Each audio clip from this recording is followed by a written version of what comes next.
Hi, professional co-op members. This is Dr. Bill Beaky, Director of Professional Co-op, and we have another in our series of interviews. And this time we're very happy to have Dr. J. Dunn with us. And she is the author of the book Holistic Kinesiology, and she's the creator and innovator of Holistic Kinesiology, a teacher and lecturer. And for over 29 years, she's researched, practiced, and taught this technique to hundreds of individuals who, like her, are on a quest to find an alternative solution to allopathic medicine. And boy, is that ever truer than ever in this June of 2020. So welcome, Dr. J. Dunn, to our interview. Thank you so much, Bill. It's great to be here. I appreciate you. Oh, thanks. And we have you here because you have done some really fabulous work in genetics and methylation, and that's kind of a buzzword with just about everybody at this point. Everybody wants to know a little bit more about genetics, what's our makeup and how these things work or don't work. So why don't you start by giving us a little history about yourself and some insight into your professional journey as a chiropractor. Okay, thank you. I started out as a kinesiologist. Unlike a lot of chiropractors who start out as chiropractors and learn kinesiology, I was exposed to kinesiology through a chiropractor who did it on me, and I just was blown away by the things that he could tell from my body and the results I got from him versus going to any other practitioner I'd been to. So I got pretty darn excited about it and wanted to know everything I could about it, and studied that and became a kinesiologist first. And so I haven't practiced since 1988 is when I started practicing kinesiology and had a really thriving practice, and then decided to go on to chiropractic and went to Palmer College in Iowa. But the combination for me is incredible, and it's just my first love. Kinesiology is just incredible. I don't know how people live their life without this tool, this diagnostic tool. So I studied with so many different practitioners, including, our good friend, our mutual friend, Wally Schmidt was a big mentor of mine. Chris Astle Smith. My teacher was Kartaperg Singh Khalsa, who had studied with Beardall. So my lineage, came down to Goodhart, Beardall, and then my teacher. So I've got a combination of techniques that I put together, and probably like a lot of people who do kinesiology, I had my own style, which was a combination of all these different kinesiologies. And so in 2000, I broke away. I was teaching for my teacher at that point, the Kinesionics Institute, in 2000, and I decided I wanted to add in some new techniques. He didn't want to go there, and so I decided to just go ahead and create my own technique, and wrote the Holistic Kinesiology book, started the Holistic Kinesiology Institute in Albuquerque, and started teaching people. And another area of a little bit of a rub from some AK people was that I was teaching lay people how to test. But to me, it was just very empowering for them to know how to work with their colds and flus and tummy troubles. And then when they got to more advanced needs, healthcare issues, then, seek out somebody who's got more information and more knowledge. So that didn't always go over well with the powers that be, but I'm very passionate about that, empowering people to understand their own bodies and take care of the little things that come up. So go ahead. Yeah. We'll add to your pedigree, which is quite impressive, that you are also a maverick. Yeah. Too much at times. Well, that seems to be, everybody who develops something new and useful has to take a step outside the box, and you can't be afraid to do that sometimes. And I can tell you that what I know of your program so far is pretty impressive. So I think you made a change for the better, and gathering information from others and then using it and collating it and putting it together in your own way is a kind of a hallmark of some of the people that we deal with who are really at the top of the class. Well, it's funny that you would mention that, because as I've gotten into genetics, there are genetic variants that are really associated with that particular quality, personality. And the majority of chiropractors, especially kinesiologists that I've met, I look at their genetics and I'm like, yeah, I can see where this came from. There's a gene called the DRD3 gene, and it's a dopamine receptor. And across the board, it's associated with entrepreneurship and, you know, sort of this maverick, the sense of, you know, I can do it better. I can figure out a better way to do this. Is pretty, you know, it's pretty much straight across the board with this group. You know, I'll ask the question, do you guys have trouble working for somebody else and really like following the rules? And they're like, yeah. So it's there in the genetics. It's kind of interesting.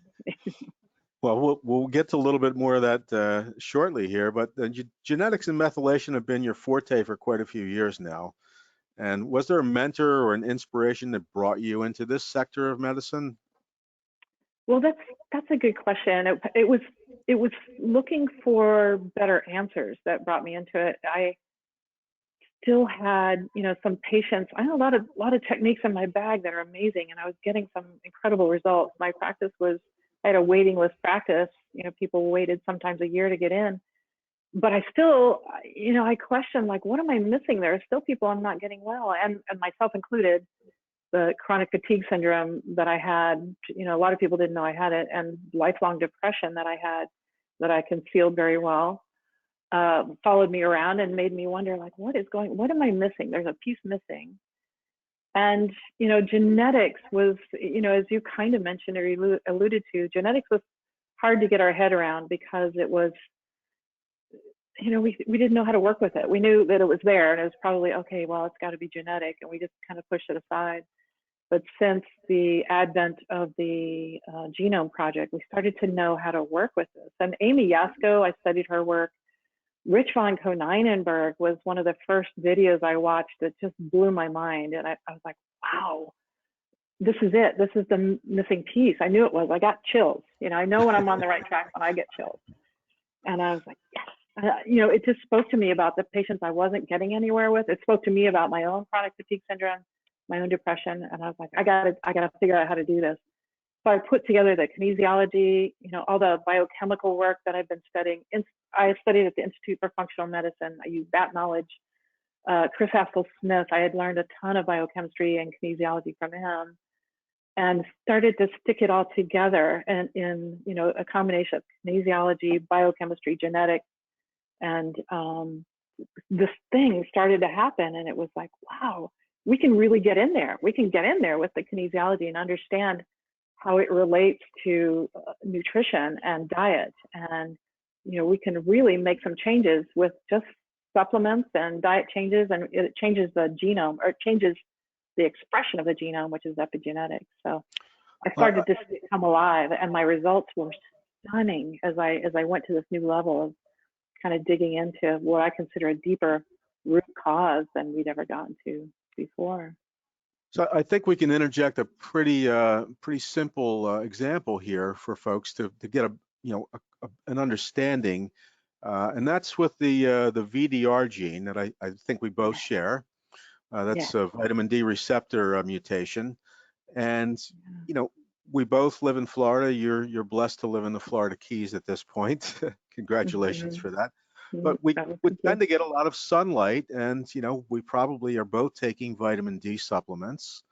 And I noticed that, you know, gee, I'm getting a ton of sun, maybe too much sometimes, and I'm taking a fair amount of vitamin D. Why is my vitamin D level on the blood test not higher? And you know, thank you for explaining that to me, because now I kind of know how to better manage that so that my levels will stay up. And it's extraordinarily important, I think, at this point in time with the COVID virus to have adequate vitamin D levels. So there's a very simple example of how genetics, a little knowledge of genetics can really be a powerful help for you. So, yeah, 100%. That's one of my favorite genes to talk about, and it does explain that concept. You know, so I was seeing the same thing. I'm looking at my patients and I'm going, wow, their vitamin D levels, you know, on the blood work is really low. Obviously, we need to give them vitamin D. Not so obvious. You know, no matter how much vitamin D I gave them, that number didn't budge, and it didn't make sense to me. And yeah, one person who doesn't have that VDR mutation, they might come up 20 points in a month. And you're coming up, 5 or 6 points, and it's like, something's not quite right here, and it's the gene. So Exactly. Yeah. So that's the vitamin D receptor. So if you have a genetic variant there, you can't absorb vitamin D. That's the problem. mhm. So taking more vitamin D is not going to solve it. It's how do we get that receptor working better is a better question, And so that's where Yeah. I dug in there. That was the first gene I saw on myself when I got my genes tested, that I had a homozygous variant. In other words, like one gene from mom, one gene from dad. Both of them are a variation from normal. So my VDR, my vitamin D receptor gene, is reduced in its function by about 70%. My ability to absorb vitamin D reduced by about 70%. That's a big hit, as you say, with your immune system, with brain chemistry, with cancer risk, all the things that vitamin D, that we know that vitamin D is involved in, or deficiencies can be involved in. I couldn't figure out what do we do with that, So that's where the kinesiology was so instrumental, because when I'd put vitamin D on somebody, they would go weak. Somebody whose vitamin D is like 13 and they're going weak on vitamin D, and that had never made sense to me until I understood, they have that gene. Yeah. And then I started playing around with cofactors, reading everything I could get my hands on with how do we get that enzyme to work better. And that's where we came up with, the vitamin K and the A had to be in there.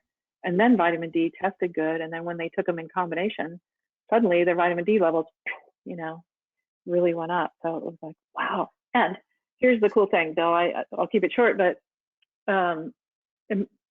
when you have a vitamin D receptor variant like that, you can't fight infections. So yeah, you're very susceptible to COVID or Epstein-Barr virus or other chronic infections. And that's what happened to me was when I started working with my vitamin D receptor, my 40-year-long bout with chronic fatigue syndrome, gone. My lifelong bout with depression, gone. And it was very quick. It was within a week or two that I felt like a completely different human being when I understood that one gene and started working with it. So that got my attention.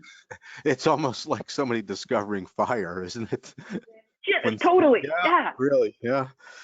Oh my So gosh. I saw you present in Phoenix earlier this year, and you did an impressive analysis on one of the participants who was, having some difficulty. And during that, you incorporated, all this knowledge of genetic variants with some of Dr. Wally Schmidt's work. And, Dr. Schmidt is a friend of ours and been, powerful influence on so many people.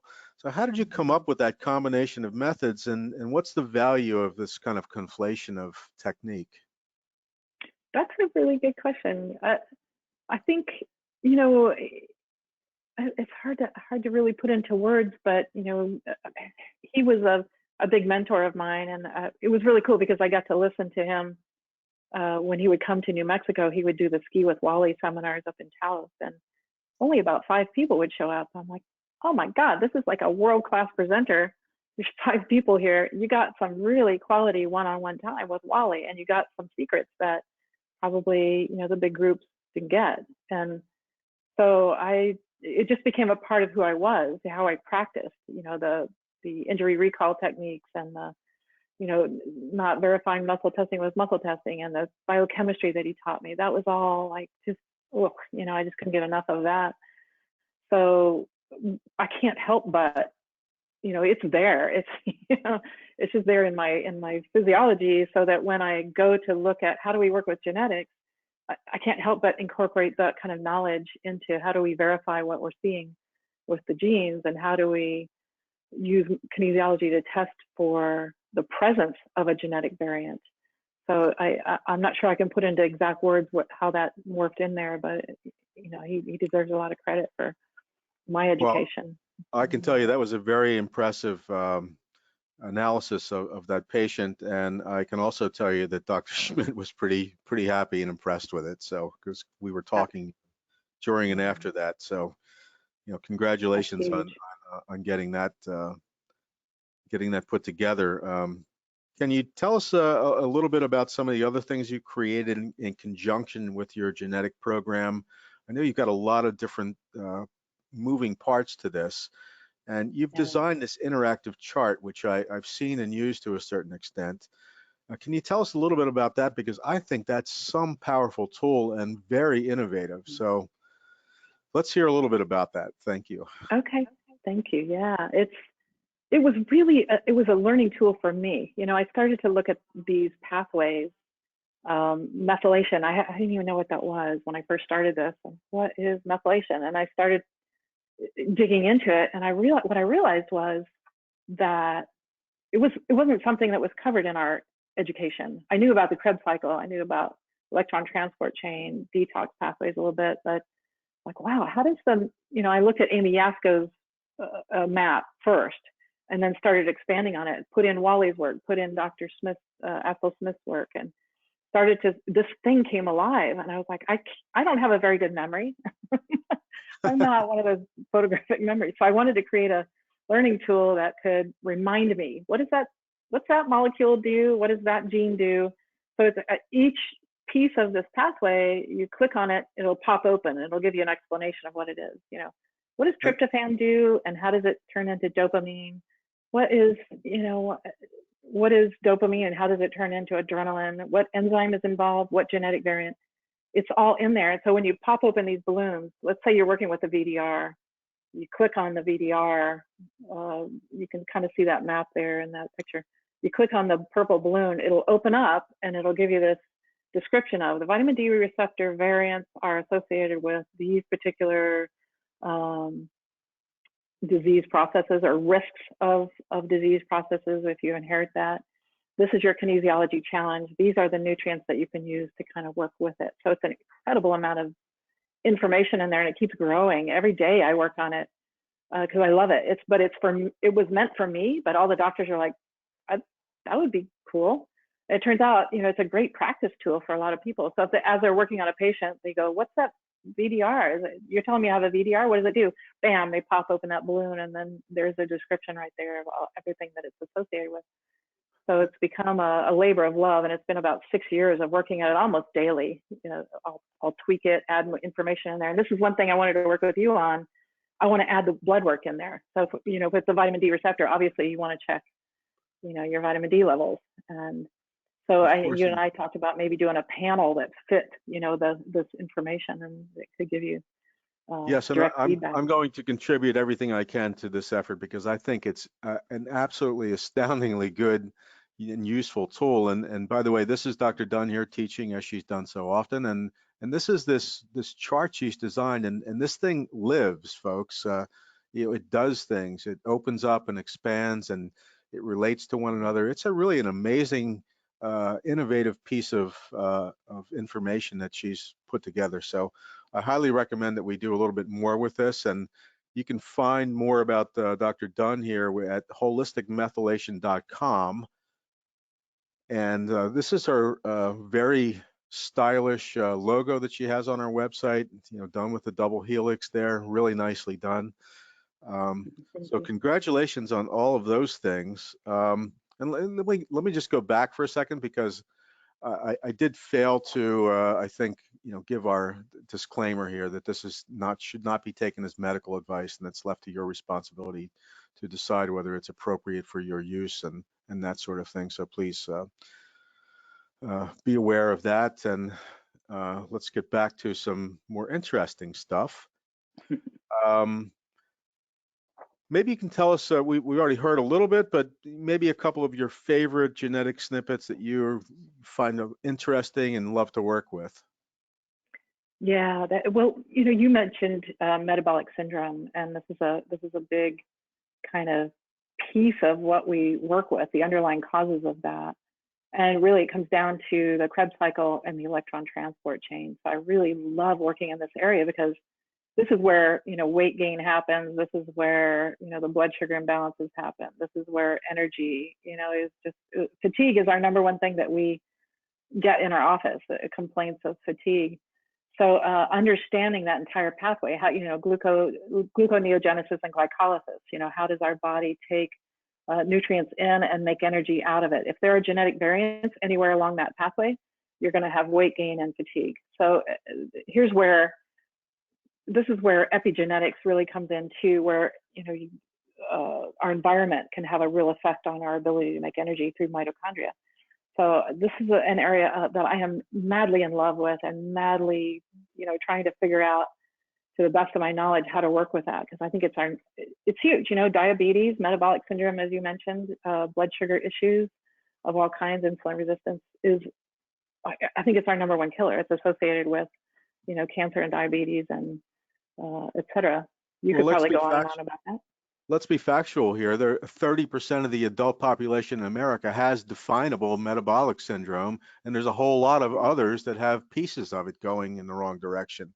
So it's no doubt the number one healthcare issue that we face. It's very much related to diet, and as you've just heard here, hot off the presses, genetics have a role in it too. So yeah, very much so. So we're really happy to be having this information for our group today. And what's on the horizon for you, and what are the things that keep you motivated? I think we already know some of that, but tell us again, if you will.